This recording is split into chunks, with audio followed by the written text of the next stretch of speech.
After his life fell apart, a young orphan inherited a dusty house by the ocean. Inside the attic, the glowing lights weren't just old bulbs. They held a secret that could change lives forever. And he wasn't alone. His dog Rusty seemed to know more than anyone realized. Hello everyone, welcome back to the channel. Before we dive in, make sure to join our YouTube family by hitting that subscribe button. Don't forget to like this video and drop a comment telling us where you're watching from and what time it is. Now let's get into the story. When I turned 18, I left the orphan home with a small backpack, a worn-out notebook, and an uneasy feeling I couldn't shake. I had grown used to the quiet routine of the orphanage, the long hallways, the same meals every day, the way the staff tried to act like family but never really could. I thought I would just get a small job in the city and survive on my own. But the day I left, the director handed me a thin envelope with my name written neatly on the front.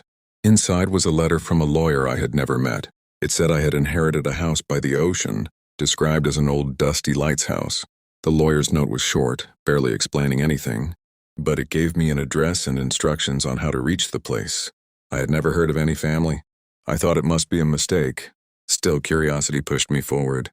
I packed my few belongings, waved goodbye to the orphanage, and caught a bus to the coastal town mentioned in the letter. By the time I arrived, the sky had turned gray, and the waves crashed angrily against the cliffs. The address led me to a small dock where a motorboat was waiting. As I approached it, a small brown dog appeared seemingly out of nowhere. He was thin, with fur sticking out in patches, but his eyes were bright and steady.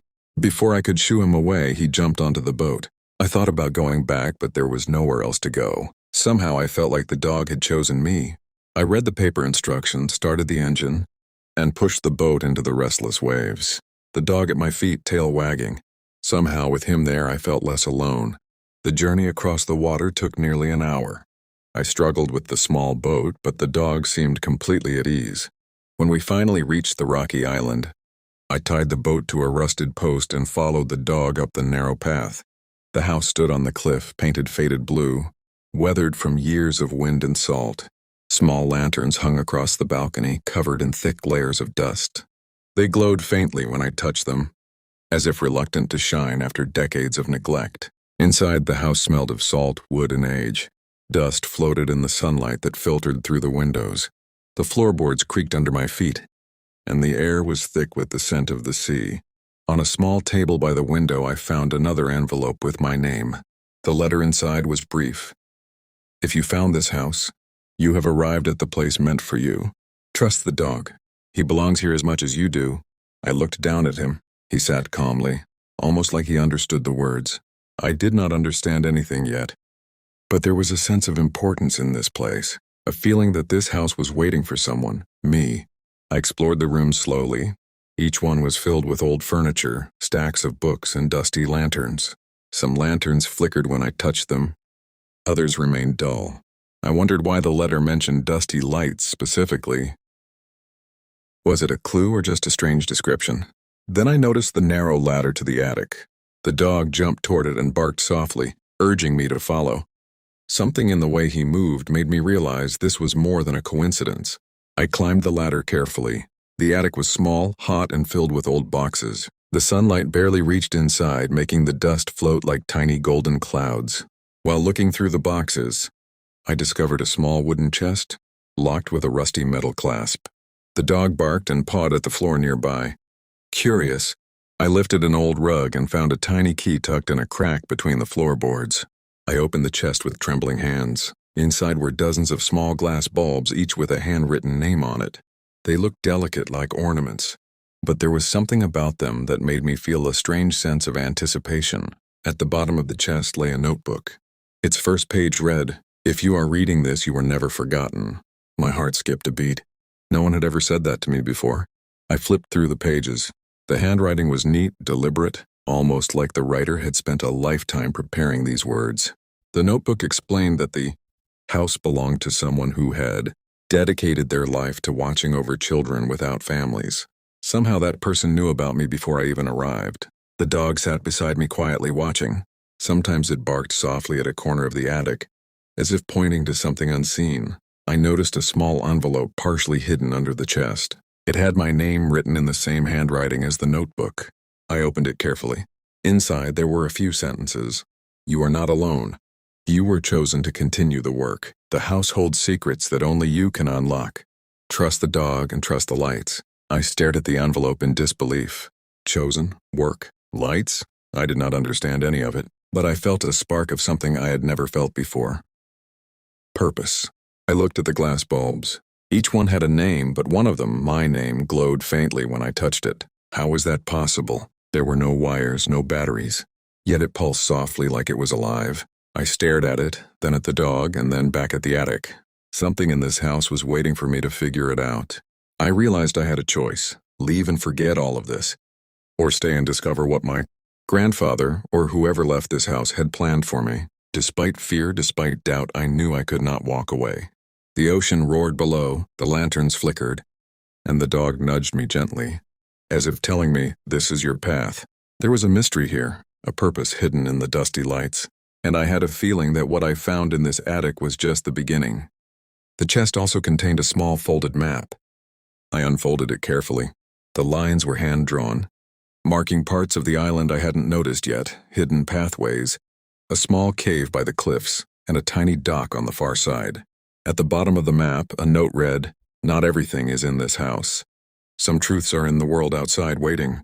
I realized this wasn't just a house. It was a guide, a puzzle designed specifically for me. My grandfather, or whoever had prepared all this, had thought carefully about how I would arrive, what I would see first, and how I would react. It felt strange to know someone had been thinking about me long before I even existed in this place. I spent the rest of the day exploring the main floor, trying to understand the lights. I tested a few of the bulbs from the chest. When I touched one, it glowed brighter for a few seconds before dimming again. It was almost like they were reacting to me, recognizing me. I made a mental note to experiment more later, but for now, the shadows of the afternoon stretched across the dusty floors, and the house seemed to settle around me as if acknowledging my presence. The dog, who I decided to call Rusty, remained my constant companion. He followed me everywhere, nudging my hand when I seemed distracted, barking occasionally at areas I hadn't noticed. At one point, he ran toward the kitchen. Stopping abruptly at a loose panel near the floor, I lifted it to find another small envelope with a single word written on it. Wait. Wait for what? I had no clue, but I kept it aside carefully.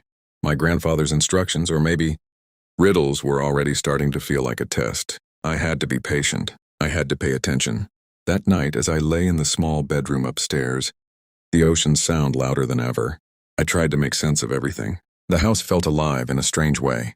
The lanterns outside flickered with the wind, casting shadows that danced on the walls. The bulbs from the chest glowed faintly, almost like they were aware of me being awake. Rusty curled up at my feet, his steady breathing a comfort. I thought about the letter saying I was chosen to continue the work. But what work? And why me? The next morning I ventured outside. The wind was strong, salt stung my eyes, and the waves crashed violently against the cliffs. I followed the map and discovered the small hidden dock on the far side of the island. It was old, nearly covered in sand and seaweed, but something about it felt important. I noticed an old wooden box there, partially hidden under a pile of rocks. When I tried to open it, it was sealed shut. But a small engraving caught my eye. It had a symbol that matched one on the first envelope from the attic. I couldn't decipher it yet, but it was another clue. Back inside the house, I began to organize the bulbs and names. Each one had a date next to it. Some were birthdays. Others seemed like random numbers. I wasn't sure what the dates meant, but I had a feeling they mattered. I also noticed that Rusty would sometimes sit and stare at certain bulbs longer than others. Was he reacting to the names, or did he know something I didn't? Days passed. I repaired what I could in the house, fixing broken window panes, cleaning the dusty lanterns, and replacing weak bulbs with some from the chest. Each time I worked, the glow of the bulb seemed to grow stronger. Slowly, I felt a connection to the house. It wasn't just inherited property. It was alive in some way, alive with history, with purpose. But the real puzzle remained. Who had left all this for me? Why had they chosen an orphan like me to continue their work? And what was the significance of the hidden box outside the house? Every answer seemed to lead to more questions. I realized that maybe the purpose of this inheritance wasn't just about the house or the bulbs. It was about teaching me something about patience, observation and trust. Then, one evening, as I sat by the window looking at the ocean, a small ripple in the water caught my attention. Rusty barked and ran to the cliff edge looking down. I couldn't see anything at first, but then I noticed a small light bobbing on the waves, moving closer. I grabbed my binoculars and saw it was another boat, tiny and approaching fast. No one had told me anyone would come. My heart raced. Who could it be? A stranger? Someone following me? The boat stopped near the rocks below and a small figure jumped onto the shore. I squinted. It looked like a child, too small for this rough sea. Rusty growled but didn't move toward them. The figure picked up a small envelope from the sand and waved it at me. My mind spun. Who was this? And why was someone delivering something here without warning? I realized that the inheritance wasn't just the house. It wasn't just the lights or the bulbs. Someone, or maybe multiple people, had designed this entire experience for me. Each clue, each envelope, each mysterious visitor was a piece of a puzzle I had yet to understand. And the attic, with its dusty lights and glowing bulbs, was just the beginning. I looked at Rusty. He sat silently, watching the ocean like he already knew what would happen next. And I knew in that moment that my life had changed forever, but I had no idea how far it would go. The house, the ocean, the bulbs, the letters, the dog, everything was connected. And somewhere in all of this, my grandfather had left me a path I was only starting to understand. The day ended with the attic lights glowing softly, the ocean roaring below, and a dozen questions in my mind that had no answers yet. I knew one thing for certain. The Dusty Lights house had secrets I was meant to uncover, and I was ready to start, even if I didn't know where it would lead. Next morning the island felt different. The waves still crashed against the rocks with the same violent energy, but the house seemed quieter, almost expectant. Rusty ran ahead to the attic ladder, nudging me to follow him again. I had a feeling the chest and the bulbs weren't the only secrets my grandfather or whoever had left this house wanted me to uncover. I climbed the ladder slowly. Dust rose in clouds as I pushed open the attic door. The sunlight streamed through cracks in the roof, casting long golden streaks across the floorboards. I noticed that some of the glass bulbs from the chest were arranged on a small wooden table that I hadn't seen before. The names were still written neatly on each one. But now I noticed something odd. A few bulbs had no names at all, just tiny dates and symbols that I didn't recognize. I picked one up. It felt heavier than the others. When I held it, a soft hum ran through my fingers. Rusty barked softly, looking at the same bulb with wide, attentive eyes. I didn't understand it. Why did some bulbs respond to me and others sit silently? I opened the notebook again. My grandfather's handwriting instructed me. Not all lights are ready to shine. Some wait for their keeper to discover them. Keeper, that had to mean me. But how could I know which bulbs were ready, and what did ready even mean? I decided to explore the attic further. Behind a stack of old crates, I found a trapdoor I hadn't noticed the day before. It was small and the hinges were rusted shut. Rusty barked and pawed at it. The notebook didn't mention a hidden trapdoor. Was this another secret? My curiosity got the better of me, and I used a crowbar I had found in the kitchen to lift it. Inside was a narrow staircase leading downward into darkness. I peered in, and the air smelled damp and salty. My first instinct was to retreat. This wasn't in the instructions. But Rusty jumped down carefully, looking back at me as if to say, "Come on." I swallowed my fear and followed. At the bottom, I found a small chamber carved into the rock. The walls were damp and water dripped from the ceiling. In the center of the room was a table with an assortment of strange devices. Most looked like pieces of old lanterns, wires, and glass bulbs, but a few had small solar panels attached. There were notes, sketches, and some letters that seemed older than the ones in the attic. One letter caught my eye. The envelope was yellowed with age, and the handwriting was shaky but deliberate. It said, "To the child who finds this, know that your choices will affect more than this house. Look to the ocean. It carries your answers." I paused. Choices affecting more than the house? The ocean? I had no idea what that could mean. I stepped closer to the table and noticed a small mechanical box with a brass handle. When I touched it, the box clicked, and a hidden panel opened, revealing another bulb, this one glowing faintly without anyone touching it.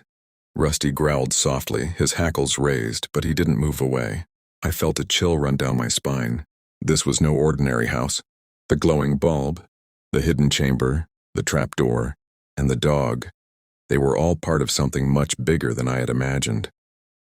I decided to return upstairs and experiment with the attic bulbs. I held the bulb that had no name, and noticed that it matched the glow from the one downstairs in the chamber. Could they be connected? I lined up a few of the bulbs in different orders. Slowly, a pattern emerged. When certain bulbs were arranged in a sequence, one of the old lanterns downstairs flickered on. I realized my grandfather had created a system, some kind of mechanism, linking the bulbs in the attic to the house itself. But there was more. Every time a bulb lit up, I noticed tiny shadows flicker on the walls. At first, I thought it was just dust, but some shadows seemed to form shapes, almost like faint images of people walking. I blinked and they vanished. The notebook offered no explanation. It said only, "Observe but do not interfere. The lights show what is hidden, not what is obvious." Hidden, not obvious. I had to think carefully. Every action seemed to trigger a reaction, but I wasn't sure what any of it meant. Days passed as I experimented. Rusty stayed by my side constantly, always alert. He seemed to understand when I was about to make a mistake, or when a bulb needed careful handling. It was almost as if he had been trained for this purpose. But why? Was he really just a dog? Or had my grandfather somehow designed him to guide me? I also noticed another strange thing. Occasionally, the attic lights pulsed faintly on their own, without any bulbs being touched. The first few times I thought it was a short circuit or the wind, but then I realized the pulsing happened when I thought about a person from my past, someone I had known at the orphan home, even if only briefly. The lights seemed to respond to memories or intentions. One evening, I climbed to the attic and arranged the bulbs differently, placing the unnamed ones at the far end. Suddenly, a soft hum filled the house, louder than before. The ocean waves sounded distant, almost muted, as if the house was absorbing their energy. Then a breeze carried a faint whisper to my ears. "Begin." I froze. Had I imagined it? I looked at Rusty. He was staring at me, tail still, ears up. He didn't look scared. I slowly reached for the glowing bulb, and the entire attic lit up in a warm golden light. My heart raced. Something in this house, this inheritance, was alive. It wasn't just energy from the ocean or electricity. It felt purposeful, almost like it was aware of me. And then I realized a major loophole.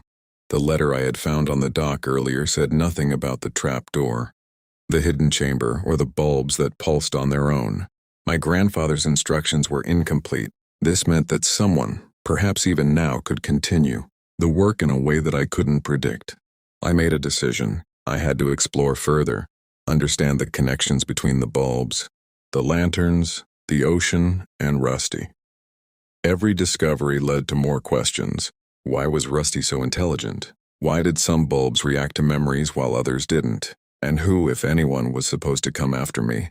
The house, the ocean, the attic, and the glowing bulbs were more than just a home. They were a puzzle, a test, and a legacy all at once. And I was the key to unlocking it. I spent the next day experimenting with the attic bulbs and the glowing lanterns.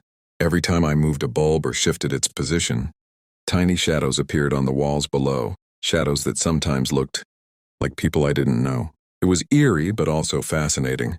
Rusty stayed close, growling softly when I approached a certain bulb, almost warning me that I was going too fast. I realized that the bulbs weren't just lights. They were a form of communication. They responded not just to touch, but to intention, memory, and perhaps even emotion. Some bulbs glowed brighter when I thought of happy memories, while others pulsed faintly when I remembered sadness or fear. It was as if the house itself was alive, reacting to the person who had inherited it. The map I found in the chest earlier became more useful than ever. I followed the marked paths across the island to see the small cave near the cliffs.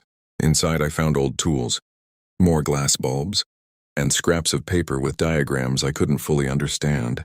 One note, written in shaky handwriting, said, "The keeper must learn patience. The ocean will reveal the rest." The word keeper stayed in my mind. Was I truly chosen to continue something my grandfather had begun decades ago? The idea was overwhelming. I was just an orphan who had left home with a small backpack and a dog. How could I possibly understand all this? But the glowing bulbs and Rusty's insistence made me realize I had no choice. Back at the house, I experimented with connecting bulbs in different sequences. Slowly, patterns emerged. Some combinations made specific lanterns downstairs flicker on. Others triggered pulses in the attic bulbs. And once, when I accidentally placed a bulb in the wrong sequence, A soft, eerie voice whispered from the attic. "Not yet. Try again."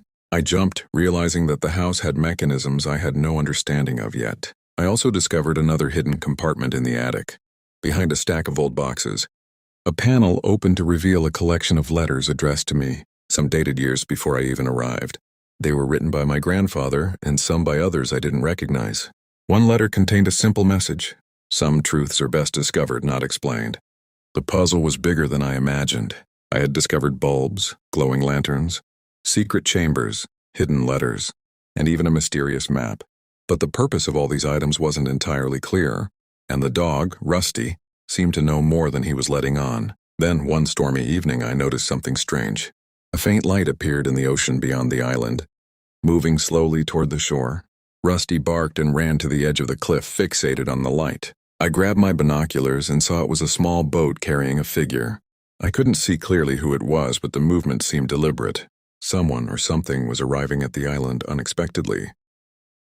My mind raced. Was this person coming to help me, or to take what was hidden in the house? The glowing bulbs and lanterns pulsed faintly, almost as if they were aware of the approaching visitor. Rusty didn't bark aggressively. He simply watched, alert and attentive. As the figure stepped onto the rocky shore, I realized that my journey was far from over. The inheritance wasn't just about the house or the bulbs. It was about understanding the connections, learning the secrets, and discovering why I had been chosen.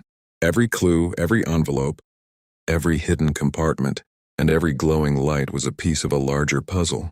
I spent the rest of the night thinking about the future, the glowing bulbs, the attic, the ocean, the secret chambers, and Rusty's uncanny intelligence all pointed toward something much bigger than me.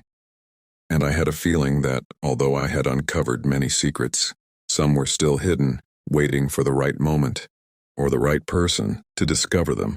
By morning, I had made a plan. I would continue to study the bulbs, the lanterns, and the letters. I would explore every hidden corner of the house and the island. And I would pay attention to Rusty, who clearly understood more than any ordinary dog should. The inheritance had changed my life already, but the journey was just beginning. Every flicker of light, every shadow on the wall, every whisper in the attic, and every ripple in the ocean was a hint. And I was determined to understand them all. There were loopholes, questions, and mysteries I hadn't yet solved. Why did some bulbs glow on their own? Who was the figure arriving by boat? And what was the full purpose of the glowing lanterns? I didn't know the answers yet, but I knew that discovering them would change not just my life, but perhaps the lives of others connected to this mysterious house. Rusty wagged his tail, looking at me expectantly. I realized that he wasn't just a companion. He was a guide, a protector, and possibly the key to unlocking even greater secrets. The house had waited decades for me to arrive, and now that I was here, the real adventure was just beginning. By the next morning, I had settled into a routine. I explored every corner of the dusty lighthouse, experimented with the glowing bulbs, and followed the map to hidden areas across the island. Rusty never left my side, always alert, always watching. The strange figure who had arrived by boat the previous evening never came closer, leaving only faint footprints in the sand and a single envelope tucked under a rock near the hidden dock. Inside the envelope was a note. The lights are more than bulbs. They are keys. Look beyond the house, beyond the ocean, beyond the obvious. I read the words over and over. Keys, beyond the house, beyond the ocean. The instructions were cryptic, but I felt an excitement I had never known before. Something incredible awaited me if I could figure it out. I began to understand that the house, the bulbs, Rusty, and even the ocean were part of a carefully planned challenge designed to test me. That afternoon, I decided to revisit the hidden chamber under the attic. I brought several bulbs that had not yet reacted strongly and placed them in the mechanical box on the table. Rusty watched intently as I arranged them in a pattern, suggested by the diagrams I had pieced together from the notebook and the old letters. When the last bulb clicked into place, a faint hum filled the chamber. The water dripping from the ceiling seemed to shimmer, and the shadows on the walls began to form shapes. Shapes that looked almost like maps or coordinates. I squinted, trying to make sense of them. Then one shadow shifted, pointing toward the attic ladder. Rusty barked and ran up, urging me to follow.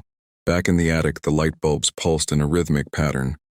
One by one, the lanterns downstairs flickered on, casting golden light across the wooden floors. I realized that the sequence I'd arranged unlocked some kind of connection between the attic and the rest of the house. The shadows weren't just random, they were guiding me. As evening approached, I explored the attic further. I noticed a small panel hidden behind a pile of old crates. When I opened it, I found a series of letters and photographs I had never seen before. Most of the photographs were old, showing my grandfather as a young man building the house, arranging lanterns and experimenting with bulbs. But one photograph caught my attention. It showed a boy standing next to the house, looking very much like me, but the date on the photograph was from decades ago. I stared at it in disbelief. Was it possible that someone had planned for me this far in advance, or was this some kind of trick? Rusty nudged my hand, almost as if telling me not to question it too much and to keep moving forward. I spent the night carefully studying the photographs and letters. One letter hinted at a secret hidden deep within the cliffs surrounding the island. When the keeper understands the lights, the ocean will reveal what has waited for decades. Trust the path and the dog. By the next day, I decided to follow the cliff's path. The waves below roared louder than ever, and jagged rocks jutted out in dangerous formations. I followed the map carefully, Rusty leading the way. We reached a small opening in the cliffside, a narrow cave partially hidden by vines. The letter's instructions had been precise. Look for the glow beneath the rocks at low tide. Inside the cave, I found an unusual rock formation. Rusty pawed at a section that seemed slightly different from the surrounding stone. When I pushed it aside, I discovered a small metal hatch embedded in the rocks.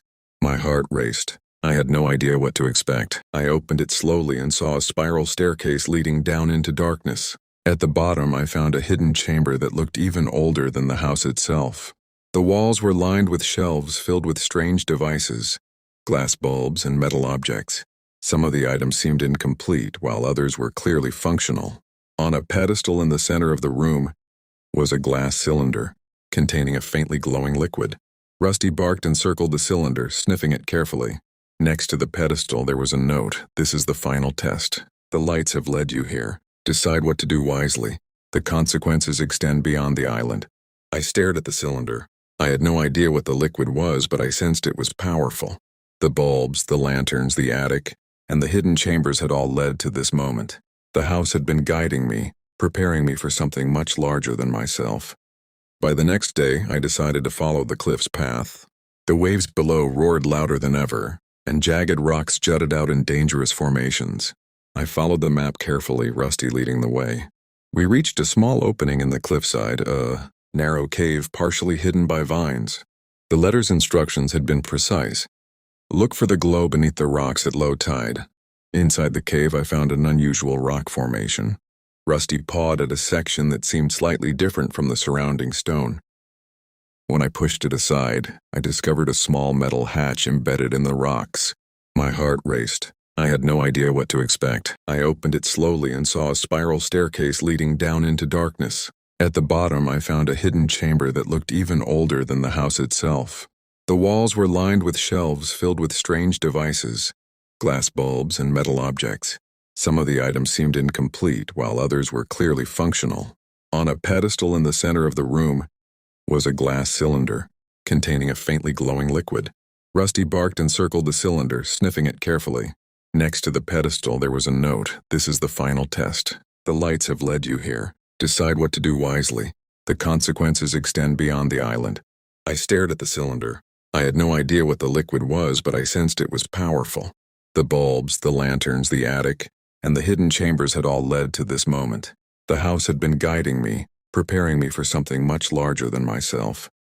I approached the glass cylinder carefully. Rusty sat beside me, tail still, eyes fixed on the glowing liquid. My hands trembled as I lifted the cylinder slightly. It radiated warmth, but not heat. More like a gentle energy that made the hairs on my arms stand on end. I realized that this chamber, hidden for decades, was the ultimate purpose of the house. The bulbs, and all the mysterious guidance I had received. I remembered the letters, the glowing attic bulbs, the flickering lanterns downstairs, and even the hidden chamber under the attic. Every clue had prepared me for this moment. My grandfather, or whoever had planned this, had designed the house, not just as a home but as a training ground.